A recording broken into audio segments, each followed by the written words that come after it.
Assalamualaikum warahmatullahi wabarakatuh. Kucing adalah salah satu binatang yang disebut di dalam ilmu fikih sebagai hewan tawafin.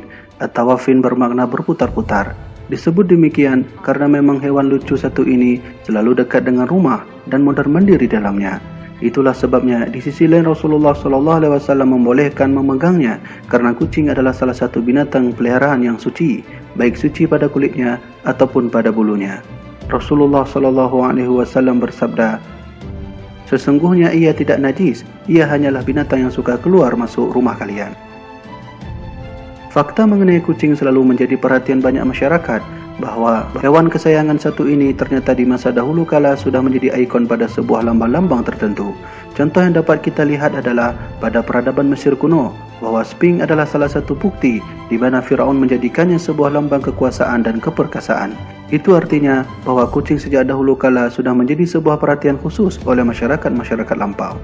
Bahkan lebih dari itu, bahwa para utusan Allah Subhanahu wa Ta'ala pun juga memberikan perhatian khusus terhadap harimau kecil ini, sehingga banyak juga di antara mereka menjadikan binatang kesayangan dan peliharaan di dalam rumah-rumah mereka.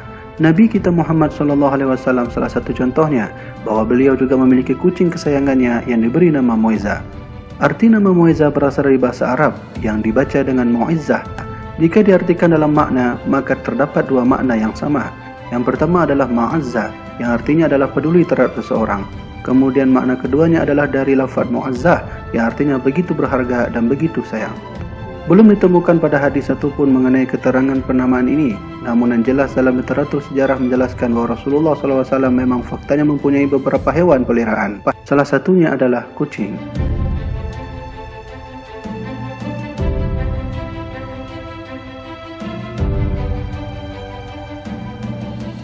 Bukti dari adanya kucing di rumah Nabi sendiri adalah merujuk kepada setting sosial pada masa beliau. Seperti contohnya Rasulullah memberi gelar Hurairah kepada seorang sahabat yang bernama Abdurrahman. Namun karena beliau sangat mencintai kucing, maka Rasulullah SAW menyebutnya si bapak kucing betina, atau disebut dengan Abu Hurairah.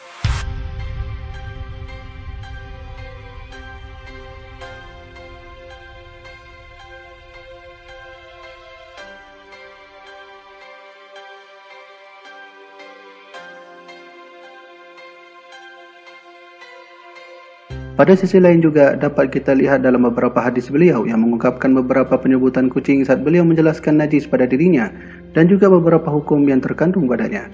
Singkatnya adalah Rasulullah SAW termasuk salah seorang Nabi dan Rasul yang pernah memberi perhatian khusus kepada hewan lucu ini. Beliau sangat sayang kepada binatang, tidak terkecuali pada kucing. Itulah sebabnya Rasulullah SAW menyuruh kita untuk selalu menyayangi apa yang ada di bumi, termasuk diantaranya adalah kucing. Beliau pernah bersabda, "Orang-orang yang penyayang niscaya akan disayangi pula oleh Ar-Rahman, yaitu Allah Subhanahu wa Ta'ala. Maka sayangilah yang di atas muka bumi, niscaya yang di atas langit pun akan menyayangi kalian." Namun, tahukah Anda bahwa terdapat beberapa fakta unik dari kucing? Salah satunya adalah dia dapat memberi pertolongan kita untuk mendapat rahmat dari Allah Subhanahu wa Ta'ala. Seperti mana pada hadis di atas, bahwa menyayangi hewan-hewan bumi termasuk kucing, salah satunya adalah sebab di mana Allah juga akan menyayangi dan mencintai kita. Akan tetapi perlu diingat bahwa kucing juga dapat menjadi sebab kita masuk ke dalam neraka. Oleh karenanya Rasulullah SAW sangat berhati-hati terhadap binatang yang kita pelihara. Rasulullah SAW pernah bersabda, "Seseorang perempuan disiksa gara-gara seekor kucing. Dia mengurung kucing itu sampai mati, karena itulah dia masuk ke dalam neraka." Perempuan itu tidak memberi makan dan minum kepadanya tatkala dia kurung, dan dia pun tidak melepaskannya supaya bisa memakan serangga atau binatang tanah. Inilah fakta-fakta ringkas tentang kucing. Menyayangi dan mencintainya adalah salah satu perintah dari Rasulullah SAW untuk kita, bahwa jika kita ingin mendapat rahmat kasih sayang Allah, salah satunya menyayangi dan mencintai makhluk-makhluk hewan ciptaannya.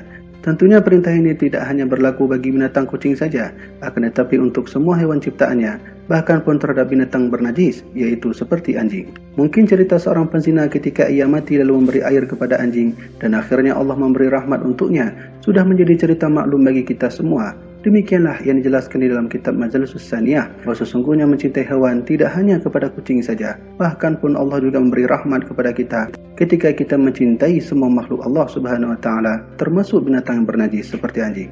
Ini bukti kecil bahwa menyayangi binatang walaupun ia bernajis, maka Allah akan turunkan rahmat kepada mereka. Semoga penjelasan ini bermanfaat. Wallahu a'lam bishawab. Wassalamualaikum warahmatullahi wabarakatuh.